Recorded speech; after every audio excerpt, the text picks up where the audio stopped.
This United Airlines Boeing 777 is about to operate a long-haul flight lasting more than 10 hours.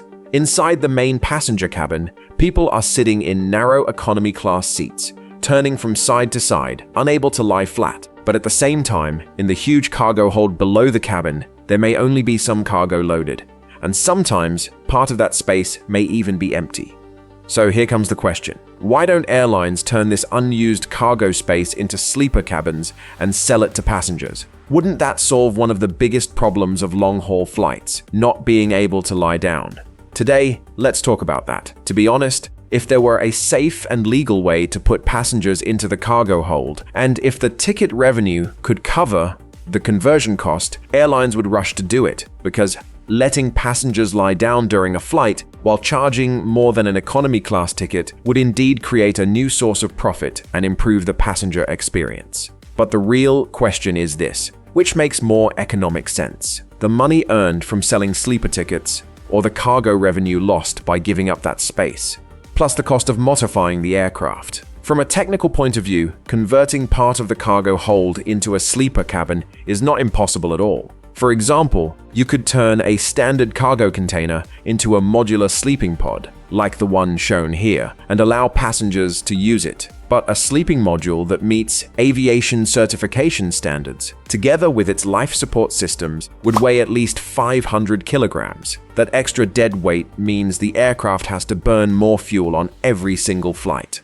For airlines, the cargo hold is not just empty space. It is often used to carry high-value electronics, cold chain cargo, or urgent freight. A fully loaded LD3 container can generate around $2,700 in freight revenue. If that space is replaced by sleeper beds that can only hold a few people, while also adding extra fuel burn, it is clearly not in the airline's best interest. But in real life, aircraft manufacturers have actually explored this idea. In 2018, Airbus partnered with Zodiac Aerospace to develop a system called lower deck passenger modules. The system was designed to slide directly into the cargo hold of an Airbus A330, just like a standard cargo container. Inside, it could include bunk beds and passenger rest areas. The original idea was to use the flexibility of the cargo hold.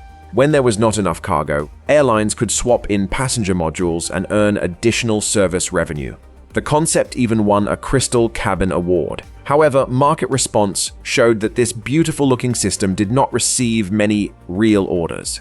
Aside from the weight of the modules and the cost of modification, aviation regulations create extremely high hidden costs. Think about it. If the cargo hold becomes a passenger service area, regulations would strictly prevent passengers from staying there during takeoff and landing. That means a passenger who buys a sleeper ticket would still need a normal seat upstairs in the main cabin for takeoff and landing. In other words, one passenger would occupy two spaces. That is a serious efficiency problem, and the bigger issue is safety. Cargo holds are normally protected by halon fire suppression systems. This system can flood the compartment to put out a fire, but it is dangerous for humans.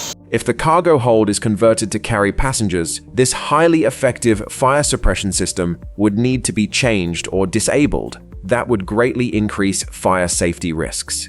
There is also the 90-second emergency evacuation requirement. In an emergency, every passenger must be able to evacuate within strict time limits. If passengers in the lower deck have to climb stairs to escape, especially those with limited mobility, the aircraft could fail its evacuation certification. At that point, the entire idea becomes not worth it. Simply put, whether the cargo hold is empty or full of freight is only a question of earning more or earning less. Cargo does not need oxygen. Cargo does not need evacuation.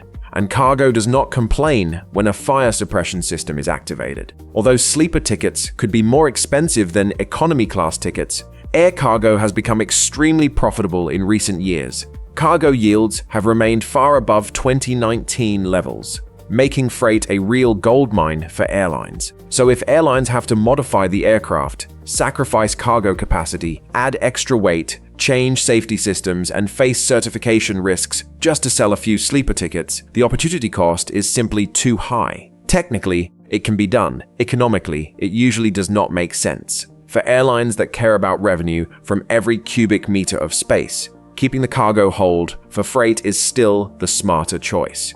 Now, do you understand? If you enjoyed this breakdown, don't forget to like the video and subscribe to Flight Theory for more hidden aviation details.